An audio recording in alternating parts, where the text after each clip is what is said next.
नमस्कार, स्वागत है आप सभी का नीव इंस्टीट्यूट के इस ऑनलाइन प्लेटफॉर्म पर। कैसे हैं आप सभी? आई होप आप सभी अच्छे होंगे। ये क्लास है साइकोलॉजी की और इसमें आज हम डिस्कस करने वाले हैं एक्सेप्शनल चिल्ड्रन के बारे में। अपने टॉपिक पर आने से पहले कुछ इन्फॉर्मेशन है जो मैं आपके साथ यहाँ शेयर कर देती हूँ। उसके बाद अपने टॉपिक को जो है हम कंटिन्यू करेंगे।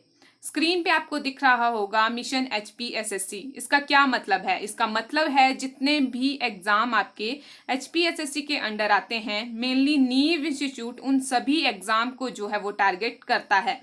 और आप सभी जानते हो या अब तक आप जान चुके होंगे कि यहाँ पर जो बैच चलाया जा रहा है फिलहाल में, वो चलाया जा रहा है HP टैट का। HP TET medical, non medical और आर्ट्स के लिए। तो उन सभी स्टूडेंट को मैं बता दूं जिन्होंने अभी तक इस बैच को ज्वाइन नहीं किया है, उन्हें क्या करना है। उन्हें सिंपली जो है वो गूगल प्ले स्टोर पे जाना है। वहां पे जाके नीव इंस्टीट्यूट की जो एप्लीकेशन है उसे सर्च करना है। सर्च करने के बाद उसे इंस्टॉल करना है। जब आप इस एप्लीकेशन को इंस्टॉल कर लोगे तो उसके बाद जो है, मैं यहाँ नंबर लिख रही हूँ 9459802085।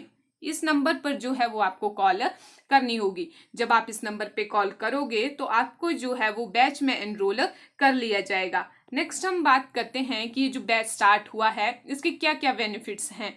यहाँ पे फर्स्ट आपको दिख रहा होगा 1 वीक डेमो फ्री। यहाँ पे आपको जो है वो 1 वीक का डेमो जो है वो फ्री दिया जाएगा। यानी कोर्स को परचेज करने से पहले 1 वीक का डेमो यहाँ आपको फ्री दिया जाएगा। सेकंड यहाँ पे दिख रहा होगा आपको डेली क्लासेस होंगी, वीकली टेस्ट होंगे और डाउट सेशन भी यहाँ पे रखे जाते हैं। जो मोस्ट इम्पॉर्टेंट बात आती है कि ये जो बैच स्टार्ट हुआ है इसका फी स्ट्रक्चर जो है वो कितना रखा गया है या कितना होना चाहिए। तो इसका जो फी स्ट्रक्चर यहाँ पे रखा गया है वो रखा गया है 1999। यानी कि आपको यहाँ पर जो है 2000 रुपए के अंदर जो है वो एक फुल कोर्स जो है वो देखने को मिलेगा। नेक्स्ट हम बात करते हैं जो मोस्ट इम्पॉर्टेंट बात है कि ये जो फीस स्ट्रक्चर है इसमें से 20% डिस्काउंट है कौन से स्टूडेंट के लिए? जो बच्चे आपके BPL कैटेगरी से बिलोंग करते हैं। जो बच्चे यहाँ BPL कैटेगरी से बिलोंग करते हैं उन्हें 20% जो है इस फीस स्ट्रक्चर में से लेस कर दिया जाएगा। ये डिस्काउंट जो है वो मिलेगा। नेक्स्ट हम बात करते हैं, ये कुछ इन्फॉर्मेशन है मेरे बारे में। और नेक्स्ट जो है यहाँ से आज की जो आपकी क्लास है वो स्टार्ट होगी। तो चलिए बिना टाइम वेस्ट किए आज की जो हमारी क्लास है उसे अब हम स्टार्ट करते हैं। यहाँ स्क्रीन पे आपको दिख रहा होगा एक्सेप्शनल चिल्ड्रन। एक्सेप्शनल चिल्ड्रन क्या होते हैं, या मैं बोलूँ असाधारण बच्चे जो होते हैं वो कौन से होते हैं? An exceptional children, a child is one who deviate from the normal child in a mental, physical, emotional and social characteristics to an extent that he requires special educational service। यानी ऐसे बच्चे जो आपके नॉर्मल बच्चे होते हैं उनसे deviate होते हैं, उनसे अलग होते हैं। ठीक है, चाहे वो किसी भी परिपेक्ष में हो, चाहे वो मेंटल स्टेट में हो या फिर वो फिजिकल स्टेट में हो या फिर इमोशनल स्टेट में हो या सोशल कैरेक्टरिस्टिक्स की मतलब या सोशली जो है वो अलग हो। जो नॉर्मल बच्चे होते हैं उनसे अलग होते हैं। ये जो बच्चे होते हैं एक्सेप्शनल चिल्ड्रन, जिन्हें हम स्पेशल चाइल्ड भी बोलते हैं, ये जो बच्चे होते हैं ये या तो बहुत ही ज़्यादा जो कहते हैं गिफ्टेड होंगे या बहुत ही जो है बैकवर्ड होंगे या बहुत ही ज़्यादा पिछड़े हुए होंगे। ठीक है, यानी नॉर्मल बच्चों से जो होंगे ये अलग होंगे।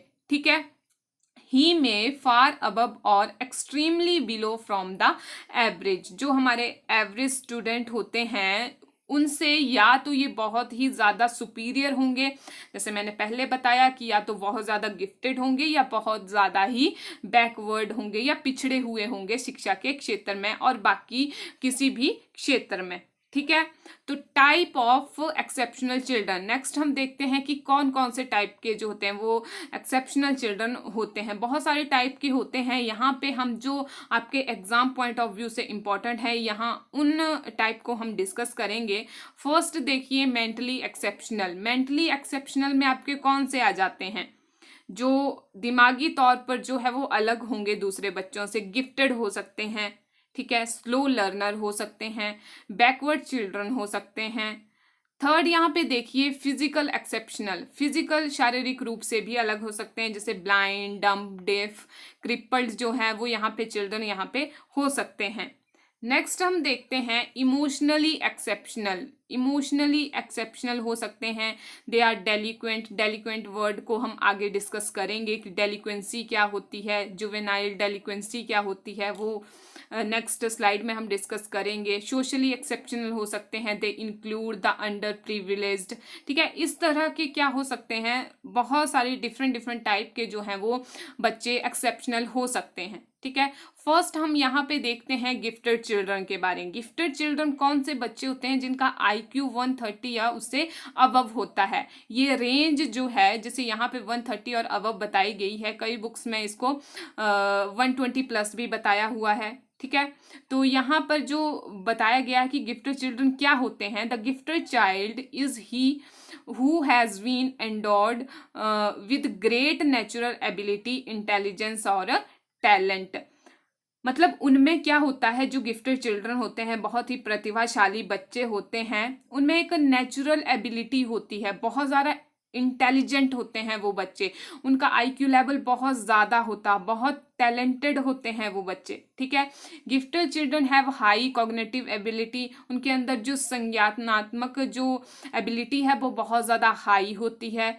क्रिएटिव होते हैं बहुत ज़्यादा ऐसे बच्चे। Superior talent in special area, बहुत ज़्यादा एक या तो एक पर्टिकुलर एरिया में या तो सभी एरियाज में क्या होते हैं, ये बहुत ज़्यादा मतलब एक्सीलेंट काम कर देते हैं, ठीक है।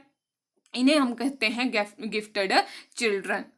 इनकी कैरेक्टरिस्टिक्स क्या होती हैं, कैसे पहचान सकते हैं कि ये गिफ्टेड चिल्ड्रन हैं। लर्न रैपिडली एंड ईजिली, बहुत सारे टास्क जो आपके डिफ़िकल्ट टास्क होते हैं, जैसे कि नॉर्मल बच्चों के लिए जो टास्क डिफ़िकल्ट होते हैं उनके लिए वो ईजी लगते हैं, बहुत जल्दी जो है वो लर्न कर लेते हैं, चीज़ों को बहुत जल्दी ग्रैस्प कर लेते हैं।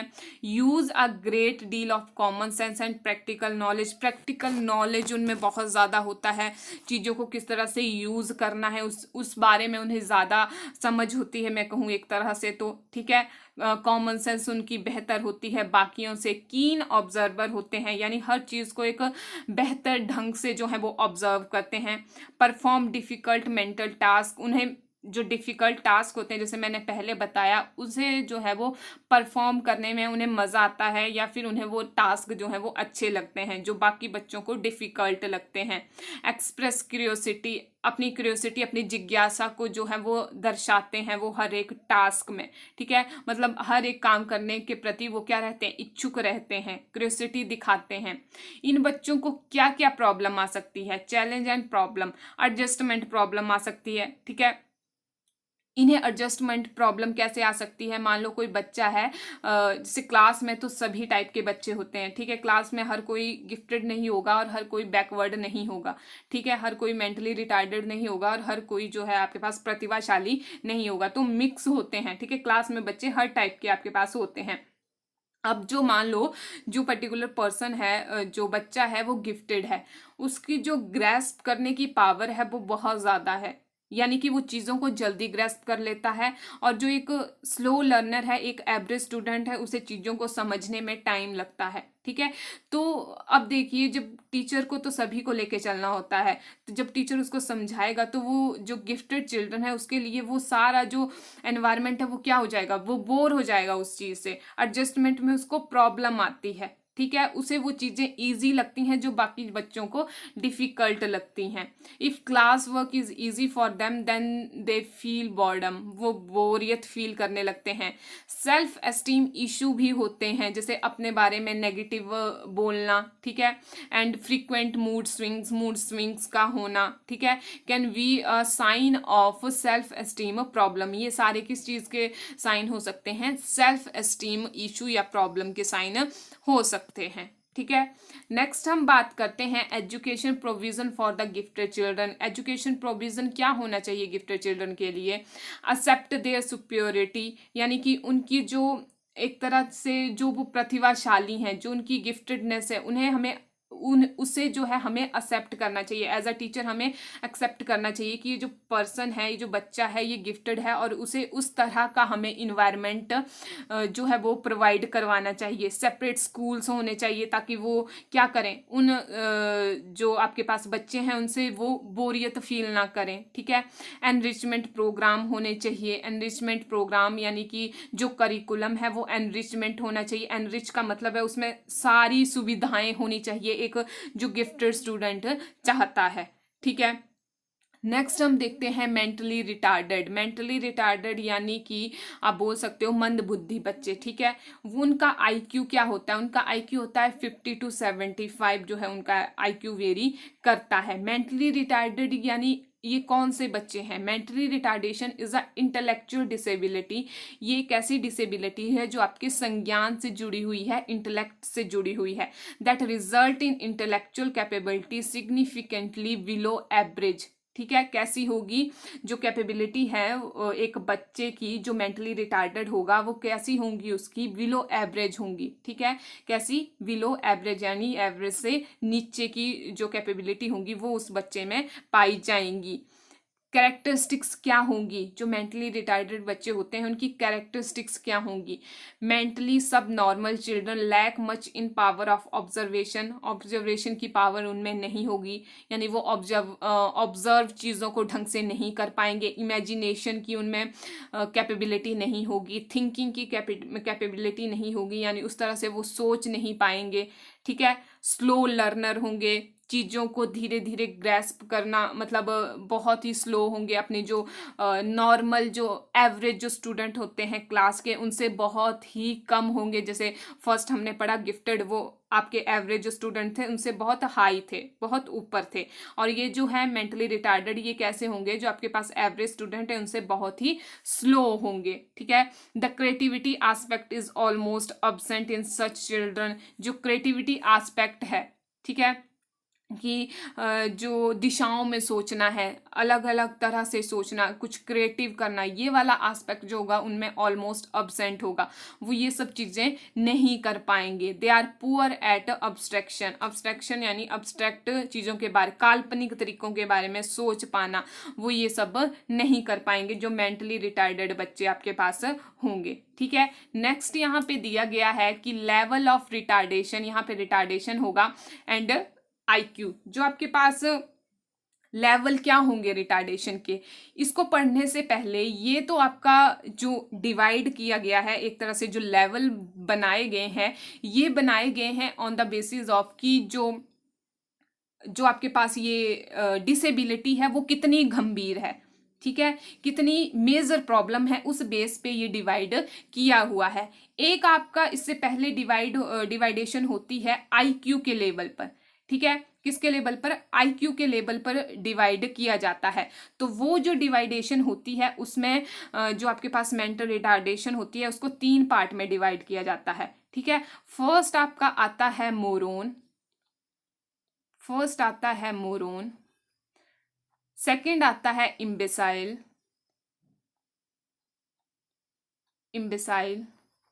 और थर्ड आता है आपके पास इडियट। ये 3 जो हैं आपके कौन से बेस पे? आईक्यू के बेस पर जो है यहाँ पे इनको डिवाइड किया गया है, मोरोन, इम्बेसाइल और इडियट। जो आपके पास मोरोन होते हैं उन्हें हम बोलते हैं मूढ़ बुद्धि।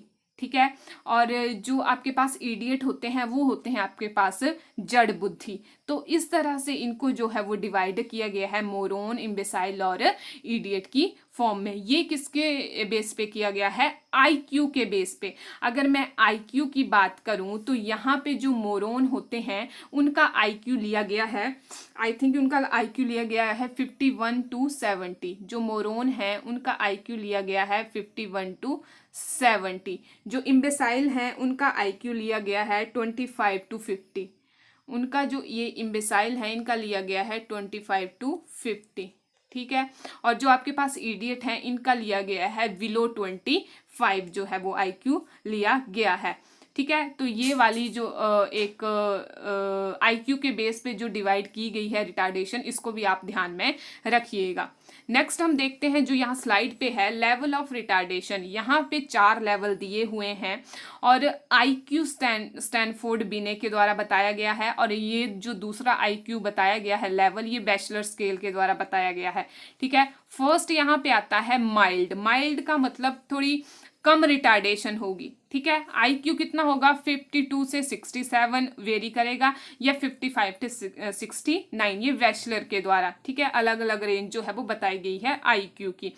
माइल्ड वाले जो रिटार्डेशन होगी वो बच्चे कैसे होंगे, वो बच्चे वो होंगे जिनको हम एजुकेट कर सकते हैं, उनको हम जो है वो 5th 6th क्लास तक जो है वो पढ़ा सकते हैं एक तरह से। ठीक है, माइल्ड बच्चे, माइल्ड रिटार्डेशन जिनमें होगी उन्हें हम एजुकेट कर सकते हैं। सेकंड आता है मॉडरेट। मॉडरेट कौन से पर्सन होंगे या कौन से बच्चे होंगे, वो बच्चे जिनको ट्रेनिंग देकर जो है वो कुछ ट्रेनिंग देकर जो है उन्हें उस लायक बनाया जा सकता है कि वो क्या कर सकते हैं, क्या कर सकें, अपनी जो रोज़मर्रा की ज़िंदगी के जो छोटे मोटे काम हैं उनको कर सकें।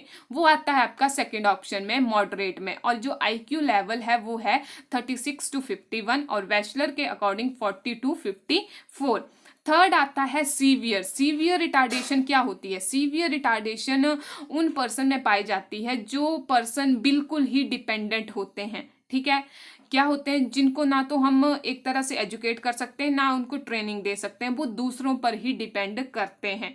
ठीक है, IQ लेवल क्या होगा उनका 20 to 35 और बैचलर स्केल के अकॉर्डिंग 25 to 39। लास्ट आता है प्रोफाउंड। प्रोफाउंड वो पर्सन होते हैं जो टोटली डिपेंड करते हैं, जो अपने जैसे डेली के काम होते हैं, जैसे खाना खाना, टॉयलेट जाना, वो भी वो नहीं कर पाते। ठीक है, उसके लिए मतलब एक अटेंडेंट उनके लिए होना ही चाहिए। ये जो पर्सन होते हैं प्रोफाउंड के, जो प्रोफाउंड लेवल की जो मेंटल रिटार्डेशन है, ठीक है, एक कोई ना कोई ऑब्जर्वर वहाँ पे उनके लिए होना ही चाहिए। और इनका जो IQ लेवल है वो आता है अंडर 20 और बैचलर स्केल के अकॉर्डिंग अंडर 25। ठीक है, तो ये होगी आपकी लेवल ऑफ रिटार्डेशन। नेक्स्ट हम देखते हैं बैकवर्ड चिल्ड्रन। बैकवर्ड चिल्ड्रन क्या होते हैं, बैकवर्ड चिल्ड्रन यानी पिछड़े हुए बालक। Backward people is one who compared with other people of the same chronological age show marked educational deficiency. Backward children वो बच्चे होते हैं या पिछड़े हुए बालक वो बच्चे होते हैं, अगर उन्हें हम कंपेयर करें उनकी एज के बच्चों के साथ तो वो बहुत ही कम कैपेबिलिटी शो करते हैं उनके अकॉर्डिंग, मतलब बहुत ही क्या, एजुकेशनल डेफिशिएंसी, शिक्षा के क्षेत्र में वो बहुत ज़्यादा पिछड़े हुए होते हैं। ठीक है, अगर 2 बच्चे हैं उनमें से एक बच्चा बैकवर्ड, उसमें जो है बैकवर्ड चिल्ड्रन है उनमें से कोई एक बच्चा, तो वो जो दूसरा बच्चा होगा उसके साथ वाला, उससे बहुत ही कम जो है वो एजुकेशनल मतलब शिक्षा के क्षेत्र में उससे वो बहुत ही कम होगा। ठीक है, वो होते हैं आपके पास पिछड़े हुए बच्चे यानी बैकवर्ड चिल्ड्रन। इनकी कैरेक्टरिस्टिक्स क्या होती हैं, फर्स्ट है स्लो लर्नर। ये स्लो लर्नर होते हैं, धीरे धीरे चीज़ों को सीखते हैं या बहुत ही धीरे। They are not able to attain what they should and their educational attainment falls below their natural ability. वो ये सब वो नहीं कर पाते जो एक उनके साथ में पढ़ने वाला बच्चा करता है। ठीक है, यानी कि they are not able to attain what they should, ठीक है, and their educational attainment fall below, बहुत ही कम होती है उनकी जो एजुकेशनल अटेनमेंट्स होती हैं, यानी शिक्षा में जो उपलब्धियां होती हैं वो बहुत ही कम होती हैं। They falls far behind other children of their age in matter of study, यानी जो पिछड़े हुए बच्चे होते हैं वो एक तरह से मैं बोलूँ तो एक ही क्लास में बहुत सारे साल लगा देते हैं, मतलब अपनी एज के अकॉर्डिंग वो शिक्षा के क्षेत्र में बहुत पिछड़े हुए होते हैं। ठीक है, टाइप ऑफ बैकवर्ड्सनेस, जो बैकवर्डनेस है उसकी टाइप क्या क्या है, 2 टाइप की होती हैं, एक जनरल बैकवर्डनेस और एक स्पेसिफिक बैकवर्डनेस। जनरल बैकवर्डनेस का क्या मतलब है, children are weak in all subject, मतलब सभी ही सारे ही सब्जेक्टों में वो बच्चा जो होगा वो वीक होगा। स्पेसिफिक मतलब child suffering from specific backwardness lag behind in 1 or 2 subject only. ठीक है, या तो पर्सन जो है या तो बच्चा जो है वो किसी एक पर्टिकुलर सब्जेक्ट में पीछे होगा, हो सकता है बाकी सब्जेक्ट में अच्छा हो, या फिर सभी सब्जेक्ट में जो है वो वीक होगा। ठीक है, ट्रीटमेंट क्या हो सकता है बैकवर्डनेस का, रेगुलर मेडिकल चेकअप होना चाहिए, प्रोविज़न ऑफ स्पेशल स्कूल का प्रोविज़न होना चाहिए ऐसे बच्चों के लिए, स्पेशल करिकुलम होना चाहिए, method of teaching and special teacher, यानी कि ऐसे बच्चों के लिए स्पेशल टीचर होनी चाहिए। ऐसे पर्टिकुलर बच्चे होते हैं या एक्सेप्शनल चिल्ड्रन होते हैं, इनके लिए टीचर भी अलग होते हैं। उनकी जो स्टडी होती है टीचर की, वो भी मतलब अलग तरह की होती है, ठीक है, उन बच्चों के अकॉर्डिंग, ठीक है। या तो फिर हमें जो है वो स्पेशल टीचर रखने चाहिए या मेथड ऑफ टीचिंग चेंज करना चाहिए कि उन बच्चों को किस तरह से पढ़ाया जा सके। प्रोविज़न ऑफ को करिकुलर एक्टिविटी का तो प्रोविज़न होता ही होता है, ठीक है। नेक्स्ट है, लास्ट हमारे पास आता है जुवेनाइल डेलिक्वेंसी। ये जो जुवेनाइल डेलिक्वेंसी है, ये क्या मतलब होता है इस चीज का, ये कैसी डिसेबिलिटी है। जुवेनाइल का क्या मतलब होता है, पहले ये देखिए। A boy who has not attend the age of 16 year, वो बच्चा, जो लड़का या लड़के की बात करूं मैं पहले, तो जिसकी एज अभी 16 ईयर कंप्लीटेड नहीं हुई होती है, और a girl who has not attain the age of 18 year, उन बच्चों को हम बोलते हैं जुवेनाइल। क्या बोलते हैं? जुवेनाइल। डेलिक्वेंट का क्या मतलब है? Child who has committed an offence. Delinquent का मतलब है ऐसा बच्चा। जुवेनाइल डेलिक्वेंसी का अगर मैं मतलब बताऊं तो जुवेनाइल डेलिक्वेंसी का मतलब या डेलिक्वेंट का क्या मतलब है कि ऐसा बच्चा जिसने, अगर वो बॉय है जिसने अगर 16 ईयर कंप्लीट नहीं किया है, और गर्ल है जिसने 18 ईयर कंप्लीट नहीं किया है, वो कोई अपराध कर देता है, ठीक है। A child who has committed an offence, जो एक बहुत ही मतलब गैर कानूनी कोई काम कर देता है, कोई अपराध कर देता है, उस चीज को हम बोलते हैं जुवेनाइल डेलिक्वेंसी, ठीक है।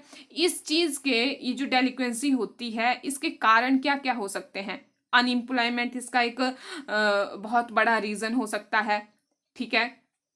सेकंड, पीयर ग्रुप इज भी इसका रीजन हो सकता है जुवेनाइल डेलिक्वेंसी का। जो बच्चे किसी बहुत बड़े अपराध में शामिल होते हैं, पीयर ग्रुप मतलब उनका जो पीयर ग्रुप है, जो उनका दोस्तों का ग्रुप है, वो ठीक ना हो, वो उस तरह की मानसिकता रखता हो, ठीक है। नेबरहुड एंड फैमिली प्रॉब्लम, जो प्रॉब्लम्स होती हैं उनकी वजह से भी डेलिक्वेंसी जो है वो एक तरह से उत्पन्न हो सकती है। इकोनॉमिक प्रॉब्लम की वजह से भी।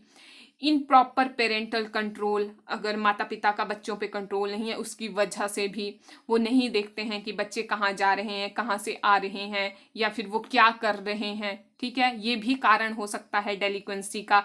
डोमेस्टिक कॉन्फ्लिक्ट्स भी कारण हो सकता है, ठीक है, जो घरेलू झगड़े होते हैं उनसे सीखता है बच्चा, ठीक है। बहुत सारे जो रीजन हो सकते हैं जुवेनाइल डेलिक्वेंसी के हो सकते हैं, ठीक है। इसको ट्रीटमेंट या मतलब प्रिवेंशन और ट्रीटमेंट क्या है, ये किस तरह से इस चीज को रोका जा सकता है?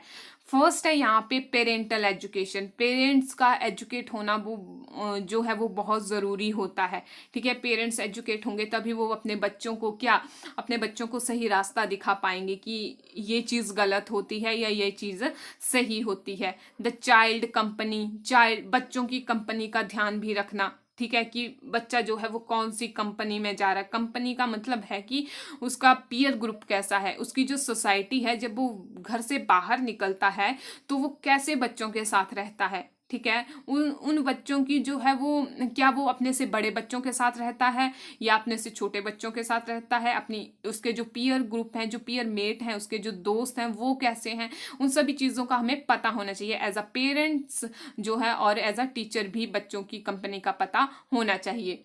सब्स्टिट्यूट इन्वायरमेंट, वो इन्वायरमेंट, अगर एक पर्टिकुलर इन्वायरमेंट है, अगर आपको लगता है कि इस इन्वायरमेंट में जो है बच्चे का डेवलपमेंट अच्छे से नहीं होगा, तो सब्स्टिट्यूट इन्वायरमेंट या कहीं इन्वायरमेंट को या फिर बच्चे को किसी और जगह भेजना चाहिए, ठीक है।